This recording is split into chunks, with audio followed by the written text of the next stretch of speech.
नमस्कार दोस्तों, पूजा धर्म चैनल में आप सबका स्वागत है। दोस्तों, आज के वीडियो में हम आपको श्री कृष्णा ने अर्जुन को बताया हुआ मोक्ष प्राप्ति का आसान तरीके के बारे में जानते हैं। भगवान श्री कृष्ण ने युद्ध भूमि कुरुक्षेत्र में हर प्रकार के उपदेश दिए, मानव जीवन के सभी विकारों से मुक्ति पाने के मंत्र दिए, और जिस व्यक्ति ने गीता को पढ़ा और उसे समझा, फिर उसने जाना दुनिया की सभी समस्याओं का समाधान गीता में मौजूद है। आपके अंदर कोई भी शंका हो, उसका उत्तर आपको भागवत गीता में मिल जाएगा। इससे कोई फर्क नहीं पड़ता कि आपकी समस्या क्या है। इसी तरह से भगवान श्री कृष्ण ने अर्जुन को मोक्ष पाने के कई सारे द्वार बताए। ध्यान योग, प्रेम योग, कर्म योग्य। आज मैं आपको बताऊंगा कि भगवान श्री कृष्ण ने अर्जुन को मोक्ष पाने का सबसे आसान और सरल तरीका कौन सा बताया है, जिस विधि से मनुष्य कितना भी पापी, कितना भी अधर्मी क्यों ना हो, मृत्यु के क्षण में वो तुरंत मोक्ष को प्राप्त हो सकता है। श्री कृष्ण अर्जुन से कहते हैं, हे अर्जुन, मानव शरीर बड़ी मुश्किल से मिलता है, इसे ऐसे ही गंवाना नहीं चाहिए।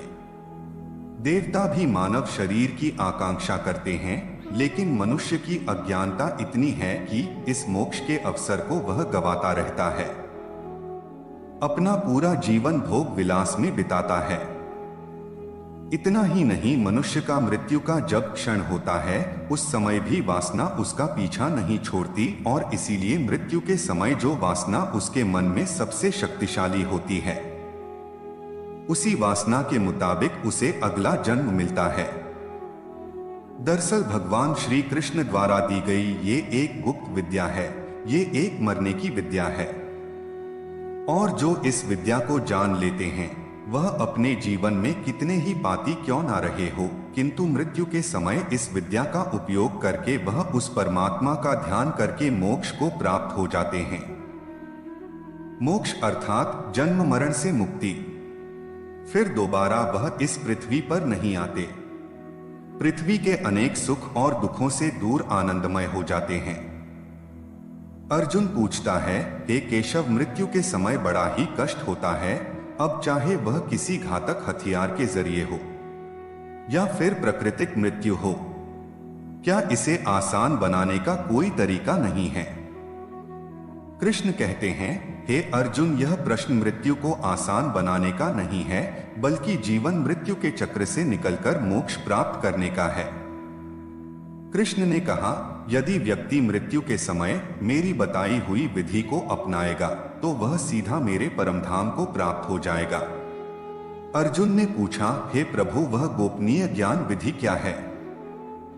श्री कृष्ण जी कहते हैं, अपने प्राण त्यागते समय अपनी सभी इंद्रियों के द्वार को रोककर, अर्थात उन्हें वश में कर और अपने मन को अपने हृदय में स्थिर करके और अपने प्राण ऊर्जा को अपने मस्तिष्क में स्थापित करके उस परमात्मा का स्मरण करते हुए ओम मंत्र का उच्चारण करें।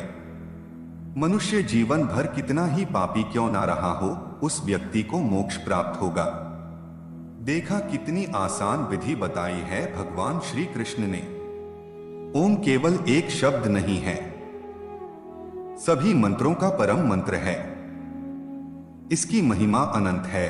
आध्यात्मिक साधना की सफलता का केंद्र बिंदु ओम है। सिद्धि प्राप्ति का सूत्र भी ओम है। यह वह मंत्र है जिससे सारा ज्ञान और सारी सृष्टि की उत्पन्न हुई है।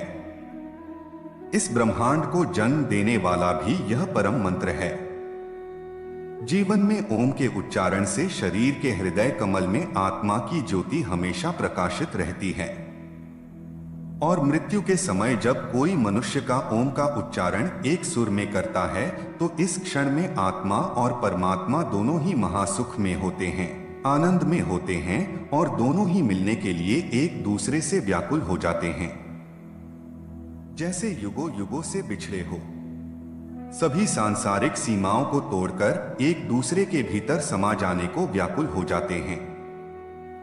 भगवान कृष्ण ने इसे मुक्ति का द्वार भी कहा है, लेकिन हम इस छोटे से महत्व को समझ नहीं पाते, और इसी कारण हमारे शरीर की रचना उस ईश्वर ने विशेष रूप से की है। हमारे इस शरीर को ब्रह्मांड के रूप में दर्शाया गया है। हमारा शरीर इस ब्रह्मांड का एक केंद्र बिंदु है। इसमें सभी लोगों का निवास है। मानव शरीर में पैरों से नाभि तक भूलोक दर्शाया गया है। नाभि से कंठ तक अंतरिक्ष यान आकाश लोक और कंठ से शास्त्रार्थ तक स्वर्ग लोक को बताया गया है। और सिद्ध योगी मानव शरीर के इस बनावट को बहुत अच्छे से समझते हैं। इसीलिए सिद्ध योगी अपना शरीर त्यागते समय अपनी प्राण ऊर्जा को ऊपर की ओर उठाकर विशुद्धि चक्र अर्थात कंठ में ले आते हैं और विशुद्धि चक्र से अर्थात आंखें चक्र से कपाल में ज्ञानी सहस्त्रार चक्र पर स्थापित करके अपने प्राण निकाल देते हैं। और हम साधारण इंसानों को इस विधि के बारे में कुछ नहीं पता होता और इसीलिए साधारण मनुष्य के प्राण दूसरे द्वार से निकलते हैं, ज्यादातर मूलाधार चक्र से। लेकिन ज्ञानी पुरुष की प्राण ऊर्जा सहस्त्रार चक्र से ही निकलती है।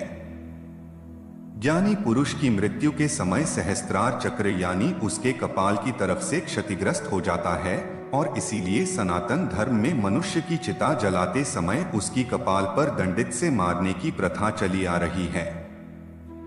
ज्ञानी पुरुष के तो यह स्वत ही हो जाता है, लेकिन हमारी प्रथा के अनुसार हम जबरदस्ती सहस्त्रार चक्र पर चोट करते हैं। लेकिन जबरदस्ती मोक्ष पाया नहीं जा सकता। देखिए भगवान श्री कृष्ण ने कितनी सुंदर व्याख्या की है। मनुष्य के जीवन में केवल 2 समय बड़े ही महत्वपूर्ण होते हैं, उसके जन्म का और दूसरा उसकी मृत्यु का समय।